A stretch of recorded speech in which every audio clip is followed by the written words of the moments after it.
Namaskar. Again, today I would like to continue with the same topic which I started in the last session of mine, like how the boys should be raised up in our family atmosphere so that they grow up in more responsible way and responsible way in the sense that the respect towards the opposite gender is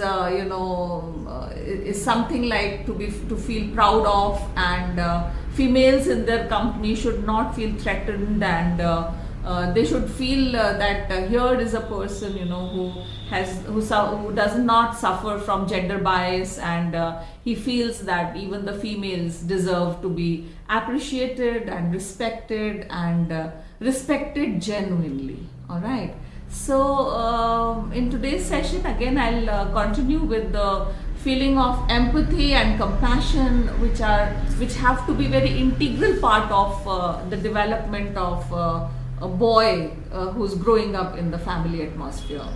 So, when I was teaching in India International School, Jaipur, my background, see, I come from a home science background, though I did my English MA also, and later on I became a teacher of English as well as home science. But then home science was my basic subject. So one day I walked up to my principal's chamber and I said, I want to start home science in class 8. He said, home science in class 8? Because I was already teaching home science for students of class 11 and 12, and in my section only girls used to be there. That is, home science used to be a choice subject for girls. So there was a big question mark on my principal's face, and I said, why? She said, why? And my answer was so convincing that immediately she announced in next day's assembly that we are starting with 8th class home science. What I told her, I said, see, home science is not a subject which only deals with which should be only studied by girls. Why? Because what is a family? A family is a small unit where the male as well as the female both contribute towards the good atmosphere of the family, towards the growth of a child, towards the upbringing of the child, and also towards the entire environment of the family. So why only girls should study home science? So with this particular conviction, I said ki boys, we cannot tell them so many, because boys are beyond reach of even the parents, I should say. Because if the mother calls the boy and says, oh, you need to learn how to make pulao, so he'll say, why mama, where is the need for me to learn how to make pulao? So it becomes a little awkward for the family members also. So I said, why not let them learn in the school? And with this, we started with this 8th class home science, and there was all kind of a thing, what is this, why boys should be studying home science. So initial 3-4 classes, I utilized them in the debate. So we organized several debates, children came prepared, the girls as well as boys. See, IIS that time was a mixed school for boys and girls. Now it is only for girls. So the girls also prepared and the boys also prepared with the debate. And it was such an interesting session, and when some of the boys, they came up and they said, yes, even we need to know about the household chores and all, and how to make a sandwich for my mom, or how to sew a button in my shirt, and things like that, cleaning of the house, and how to make a bed, and how to make a flower arrangement. See, that needs a lot of creativity.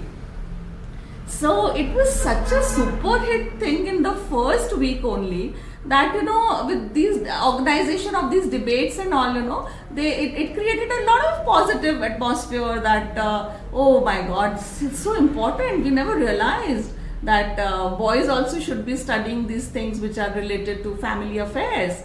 And I started getting phone calls from moms, especially of the boys. See, my boy is talking like this. My boy got up in the morning and cleaned all his room. His table was so tidy. And what are you doing in school? I mean, it is something, as if you've, taken out a magical wand, and there was so much change in the boys especially, and I should be saying even girls, because these days girls also don't take to the kitchen, and they are not very much interested in the kitchen work.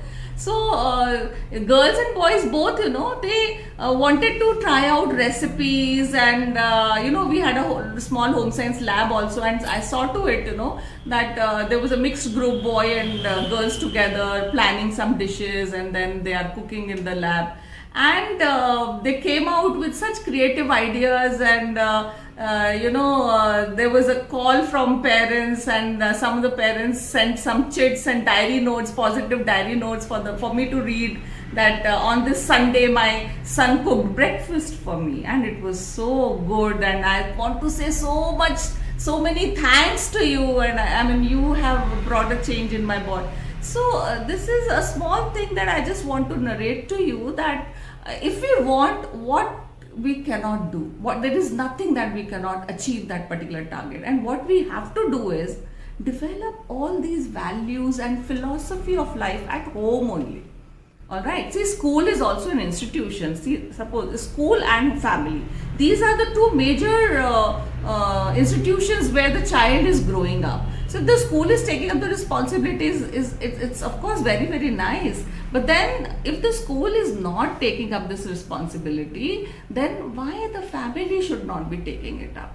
So as a mother, as a father, as a grandmother, as an elder sibling, why not talk about all these things to the boys as well as to the girls, and make them involved in family affairs equally, so that they come to know that there is no gender bias. All right, especially that this is a girl's task and this is a boy's task.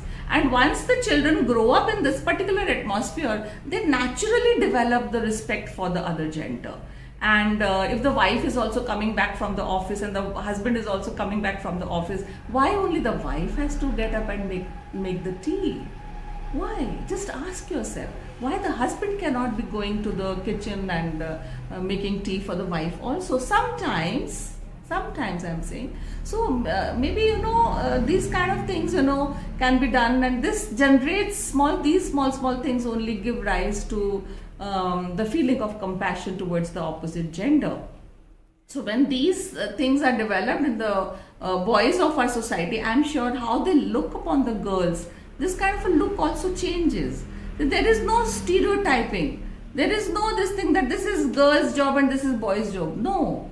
You have to be very open-minded, and this open-mindedness can be developed by raising certain values in the children, boys as well as the girls. Even if the girls are thinking that, if we go out for a picnic and the boy is only going to take care of me and I'm not going to do the things, and I'm not going to, do the hardcore jobs, which require a lot of physical exertion, that is also not good. See, I am not in favor of any kind of role typing that the boys should do all the strenuous things. Okay, they have more physical strength, that's fine. But then even the girls can come forward, and they are coming forward.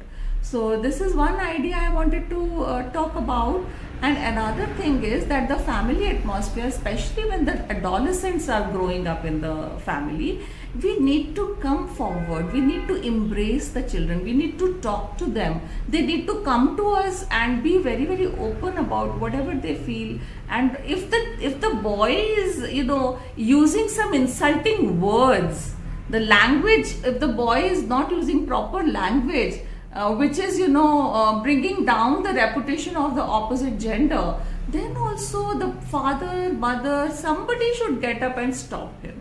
So these are certain things which you need to take care of, and I'm sure with these small things you can always change the atmosphere of the upbringing for the child, and the males and females both can be brought up in a manner that they become sensitive towards each other. What are the boys' requirements, what are the boys' needs, and what are the girls' needs? So these things can be specially taken care of by the parents at home and by the elders, that is the grandparents also.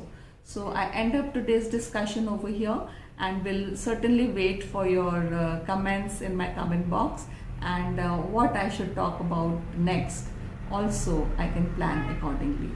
Namaskar.